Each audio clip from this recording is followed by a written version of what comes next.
नमस्कार, स्वागत है आपका हिमाचल न्यूज़ एंड अपडेट्स में। चलिए शुरू करते हैं आज की कुछ बड़ी खबरें। पहली खबर है, विपक्ष ने लगाया पर्यटन की संपत्तियां बेचने का आरोप।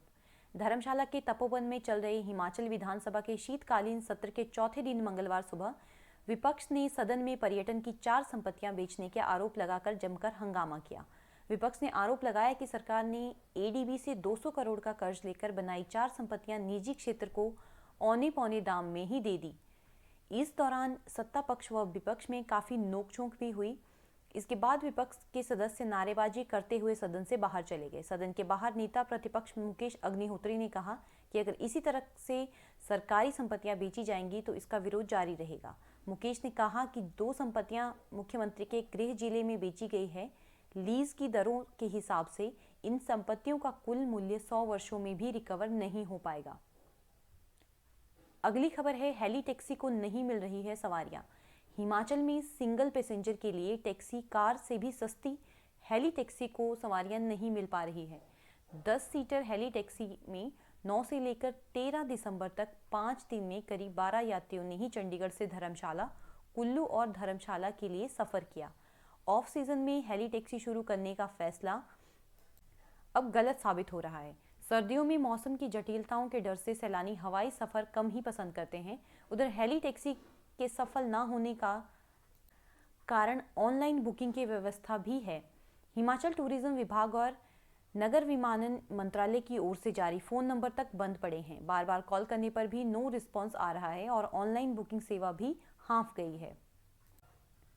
अगली खबर बद्दी की नशीली ड्रग आपूर्ति प्रकरण से है। बहुचर्चित नशीली ड्रग आपूर्ति प्रकरण बद्दी में सीआईडी की छापामारी के बाद सामने आया। पहली एफआईआर दर्ज होने के बाद ड्रग्स माफिया की परत दर परत खुलती गई। फर्जी बिलों के नाम पर ड्रग्स की सप्लाई हो रही है और जहां इन्हें भेजा जा रहा है वहां की हकीकत कुछ और ही है। वहां ऐसी कोई भी सप्लाई नहीं पहुंच रही है। इससे सीआईडी को ड्रग्स आपूर्ति के बड़े खेल का अंदेशा हुआ। उसी के बाद जांच शुरू हुई और आगे बढ़ती गई और नए खुलासे होते गए। अब एक नया खुलासा हुआ है कि ड्रग्स निर्माता कंपनी का आरोपी मालिक अपने नौकर के नाम से काला कारोबार चलाता रहा है। राजस्थान के सीकरी में जांच के दौरान हिमाचल नारकोटिक्स ब्यूरो की टीम आरोपी डब्ल्यूबी मेडिकोज के मालिक के पते पर पहुंची तो यहां पता चला कि वह एक झोंपड़ी है और छानबीन में आगे पता चला कि यहां रहने वाला शख्स उस मेडिकोज फर्म में बतौर नौकर काम करता है, लेकिन असली मालिक ने सारे दस्तावेज उसके नाम से बना रखे हैं। मौजूदा समय में आरोपी मालिक और नौकर दोनों फरार हैं। अगली खबर है, छठे वेतन आयोग के एरियर में उलझी प्रदेश सरकार। छठे वेतन आयोग में दे एरियर ने हिमाचल सरकार को बुरी तरह से उलझा दिया है। विभागीय अधिकारियों का मानना है कि अगर इस एरियर के भुगतान के लिए 5 किस्तें भी बनाई जाए तो भी इसे आसानी से नहीं दिया जा सकता। सरकार के पास कर्ज लेने के अलावा और कोई चारा नहीं होगा और इसे भी एक सीमा तक ही लिया जा सकेगा। राज्य वित्त विभाग के एक आकलन के अनुसार एरियर का पूरा भुगतान करने के लिए सरकार को 12 से 13 हजार करोड़ रुपए की जरूरत होगी। जयराम सरकार छठे वेतन आयोग के तहत वेतनमान का लाभ 1 जनवरी 2016 से देने का ऐलान कर चुकी है। इसे जनवरी 2022 से देना शुरू किया जाएगा, यानी जनवरी से फरवरी के वेतन में इसे दे दिया जाएगा। अब 18 दिसंबर को होने जा रही राज्य मंत्रिमंडल की बैठक में इसका एजेंडा जाएगा।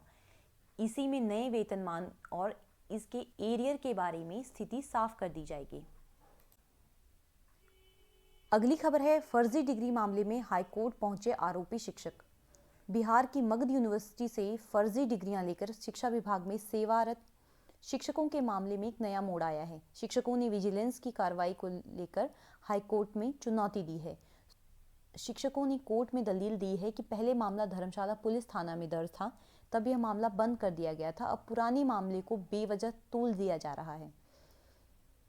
मामला था कि शिक्षा विभाग ने वर्ष 2004-05 में शिक्षकों की भर्तियां की थी। करीब 17 अभ्यर्थियों ने बिहार की मगध विश्वविद्यालय से बिना परीक्षा दिए फर्जी सर्टिफिकेट और डिग्रियों के आधार पर नौकरी हासिल की है। इनमें एक स्कूल प्रिंसिपल और 1 दर्जन पूर्व सैनिक भी शामिल बताए जा रहे हैं। विजिलेंस का दावा है कि उनके पास जो दस्तावेज हैं उससे शिक्षकों के खिलाफ कार्रवाई होना निश्चित है।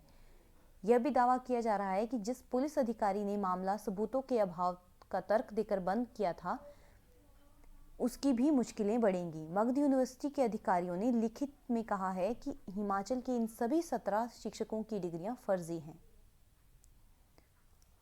अगली खबर है, एमएससी नर्सिंग की काउंसलिंग पर हिमाचल हाईकोर्ट ने लगाई रोक।